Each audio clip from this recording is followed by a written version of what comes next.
What's up, everybody? I'm Terzel Ron. What's going on? I'm Y.Lii, the Southern kid with the city swag. We got a lot of hot topics for you guys today. On this week's episode of In the Mix.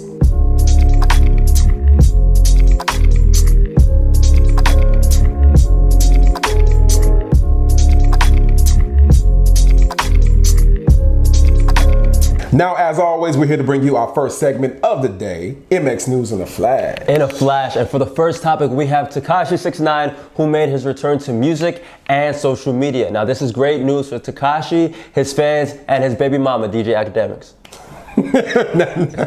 Months ago, we did lose Pop Smoke, unfortunately, but his music is still living forever. Complex.com just reported that his singles Dior and Welcome to the Party both received certifications, one being platinum and the other gold. Plaques on plaques on plaques, and speaking of platinum records, Meek Mill has welcomed his new baby with fashion designer Milano de Rue. All right, now speaking of new babies, Ray J and Princess Love had a new baby earlier this year, but just a few weeks ago they announced that they are calling it quits. Allegedly, Ray J left Princess and his oldest daughter in Las Vegas. Whew.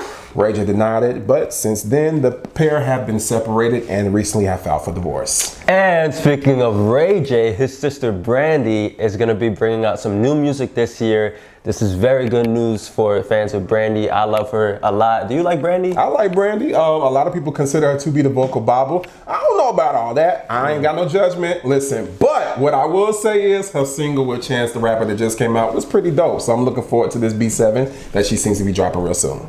Also, Hercules.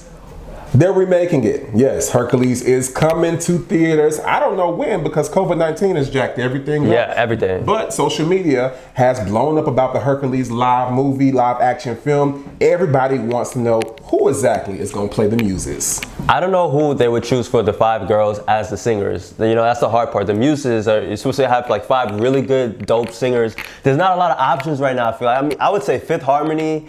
You know, I would say the Clark sisters. Like, you know. I don't know about the Clark sisters. First of all, it's 5 Muses. So the Clark sisters, they would have to bring Denise back to the group. Or you could do Destiny's Child, but they would still have to bring people back to the group. Yeah. Keep Michelle, Beyonce Kelly, bring back Latavia Latoya. Muses. There you go. Or the Braxtons.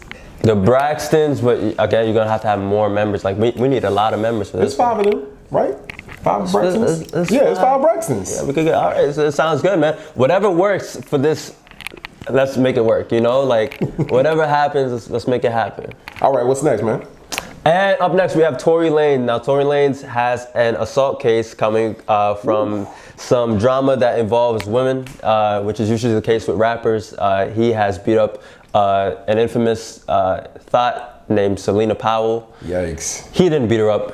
A girl that he was dealing with beat her up, who happens to be Joe Budden's ex. A lot of drama in the mix right now. Not Joe Budden, bro. Yeah, Joe Budden. Sheesh. Yeah. I don't know what's going on with all this drama in the rap industry, male to female. You know, we just got done dealing with the baby. Right. You know, it's kind of a different situation because Tory Lanez did not exactly put his hands on her. Right. But it's still almost the same thing if he sent her. Right. Exactly. It's still violence against women. You know, domestic violence. It shouldn't be happening. Period. And it's really big in rap right now. I don't really know why, but you know.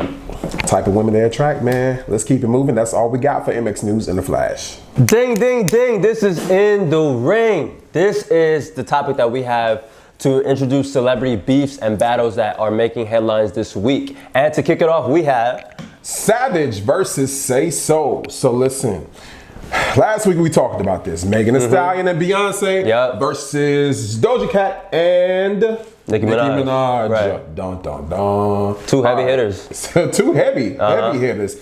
Let's talk about the Barbs real quick. So we have the Savage remix, which has been doing very well, but lately the Barbs have been going over to the comment section. As they do. As they always do. Annoying. And going in the comments underneath this, where they have uploaded the Savage remix and commenting saying, stream Say So, F Beyonce. F Beyonce, like that's blasphemous. Blasphemous. Where's Stephen A. Smith when you need him? That's crazy. How you gonna say F Beyonce? Because they so desperate for Nicki Minaj to actually get a #1. It's been Man, quite some let's time. just get into the next battle. We have John Legend versus Alicia Keys in a versus battle. This is obviously the series that has started on Instagram Live since quarantine began, and this is going to be a very hard battle. I'm gonna say it right now because John Legend and Alicia Keys are both legendary singers. Yeah. We don't want to see them, have real beef, but it would be funny. I'm not gonna lie. It kind of will be funny, but everybody automatically is gonna fry Alicia Keys simply because this girl is on fire. This girl is on fire. She's walking on fire. Oh, this girl. So we gotta see what's gonna happen. Alicia Keys versus John Legend. What you got We're next on just ordinary people. Up next on In the Ring, we have a very special combo. Now this is Tekashi 6ix9ine versus Meek Mill, two street rappers that are going at it right now. This started because Tekashi made his return to Instagram last Friday and he went on live, broke the record for 2 million streams, yada yada yada. But before that, he made a tweet saying that he would go on live. Meek Mill responded to that saying, Tekashi better be going on live to apologize for all the people that he snitched on, all the family members that are crying right now because their person is in jail, you know what I mean? Like it's a tough situation. Real family matters. Yeah. And Tekashi responded to that saying, imagine just having a child, which Meek recently did, and being focused on me, a Mexican with dyed hair. I mean, Tekashi did what he did, bro. You got to be honest. Ain't too much street left in his rap, in his arsenal. Yeah, once you snitch, that's pretty much it. The Versus series has been entertaining us all quarantine long, and last week we had Erykah Badu versus Jill Scott. Boy. Now that right there was a battle. Hot battle. I couldn't keep my eyes off the screen. Listen, if you was calling my phone at that time, I really was not answering. So that's what I was doing. Listen, both these queens are winners in my book. It's like shea butter versus cocoa butter. It's like you can't go wrong either way. You gotta just love it either way. So shout out to them. Shout out to the pair for that wonderful battle. What would you say was your favorite Erykah Badu hit? Man, I just, all of them. I love Erykah Badu. I love them. Yeah. Jill Scott, I would say, is it the way? Yes, everybody was in unison singing that grits. I'm telling you, it was a lit ass battle. This is our next segment called Music Honors, where we honor the lives and legacies of producers and musicians who have paved the way. Yes, icons who have shaped music for decades to come. To start it off, we have Andre Harrell, who unfortunately passed last week.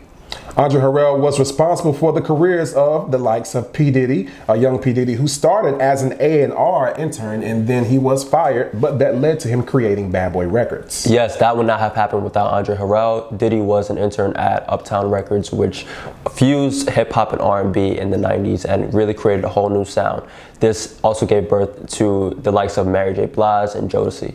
Little Richard is also an icon that passed recently, and he has died at the age of 87. Little Richard is known for creating rock and roll, and the likes of Elvis Presley bit off of the hand that Little Richard was dealing. And he didn't ever get the credit that he deserved while he was alive for creating a whole entire genre that was then adopted by white people. He brought so many hits to the rock and roll genre, especially to the fruity. That was my jam. Listen, rest in peace, Little Richard. Our thoughts and prayers go out to his family. This is our segment, Fresh Off the Press. Let's talk about all that music that's been bumping this week. New fire. And to start it off, we have Lil TJ. State of the Emergency was a fire project. It features the likes of Fivio Foreign and Pop Smoke. Rest in peace to Pop Smoke. I thought it was a great project. Yeah, it sounds pretty good. And we also have French Montana with Wave Gods. Wave Gods is hosted by Max B and features A$AP Rocky and a lot of good musicians on there. I like that one a lot too. And then Lil Durk, he has his new music as well, Just Because Y'all Waited too. Lil Durk, I feel like that was the best project that I've heard this entire year, to be honest. That project was fire. So shout out to Lil Durk for that. Then we had Kehlani. Oh yeah. It Was Good Until It Wasn't. It's still good though. Man, that album was fire too. She had a track on there with Janae Aiko. I got my essential oils ready, okay? That was a great project right there. And then next up on the list is Teyana Taylor, who actually has a track with Kehlani. That album will be called The Album. The album. Yeah. Man, in regards to Teyana Taylor, I feel like I really hope this album rollout goes really well for her. Yeah. I know that Kanye actually messed up her last album rollout. He wanted to push all good music artists to drop in June, and that was obviously not a good timetable for the likes of Teyana, who had a great project but not a great rollout. Yeah, and a lot of people, even on social media, have always said how they blame Kanye for the lack of steam, should we say, that Teyana Taylor has had with her career. I wish the best for her. She's a very creative individual. Extremely. She's a Harlem girl. I love Harlem girls. Great dancer. Listen, great dancer as well. Singer, director. I mean, she could do it all. She's creative all the way around, and she definitely deserves better. Tekashi 6ix9ine made his return to music last Friday. This was introduced with a big ass billboard in Times Square that his team reportedly spent $500,000 on. Why would you do that in the middle of a quarantine? Nobody can see it. I don't know, but it seems to have worked out because he put that video on his Instagram story. It got a lot of views, and that drew a lot of attention for his Instagram live on his birthday last Friday. Now, this was also the release for his single Gooba, keeping up the trend of titles that don't make any sense. I was expecting a First Day Out record from Tekashi because he's a rapper, but maybe my expectations are a little too high. Now, the Instagram live got, get this, a record 2 million views, breaking all types of records that Tory Lanez may have set with quarantine radio. Even Jake Paul commented on the live and said, "It's the people that are hated the most that do the most views." Tekashi is killing it right now, honestly, and you know, with that live, he just made everybody realize that he is probably one of the biggest artists in music right now. Everybody and their mom saw the live. Then he dropped a video on YouTube, which is now at 40 million views. Now, according to his baby mama and sex slave DJ Academics, the video is at 43.5 million views, breaking Eminem's record for Kill Shot with 38.5 million views, which was a diss record to Machine Gun Kelly. So shout out to 6ix9ine on that. I just think that it's going to set a bad precedent for artists and rappers in the future, that they're gonna have to create all types of drama and controversy around themselves in order to do numbers. I feel like if I'm a label head, I'm looking at the artists like, where's your antics? Where's your tactics to get some views? Because obviously whatever he's doing is working. Now, this is not a good precedent for artists and music in general, but it is what it is at this point. 6ix9ine also had a big shark pendant in the video, which was Bruce from Finding Nemo. So shout out to Bruce for that. The shark pendant also introduced the video, and 6ix9ine reportedly shot the video in his backyard. I don't know where he found all those big booty Oompa Loompas in his backyard, but he got them in his backyard and they were twerking and doing the dance for the song. Maybe they come with his new merch line, because he also announced a new merchandise line. This guy is cashing out from all types of directions right now. So that video did numbers. 6ix9ine is officially back, starting drama, starting beef, and doing what he does. And we're going to talk about some more breaking news going on in the nation right now. The shooting of another unarmed black man. Yes, Ahmaud Arbery was killed by 2 white men, Gregory and Travis McMichael. These are brothers, and he was just simply jogging and was killed. This happened way back on February, the 25th of February to be exact. He was jogging and was approached by both of the men who thought that he was trying to break in another home in the neighborhood. Just another senseless murder by the hands of white supremacy. This past week, both brothers were arrested and charged with the murder of Arbery Ahmaud. They have been in jail ever since. They did not appear in courtrooms because of COVID-19, but they did see a judge virtually, and they both were denied bond.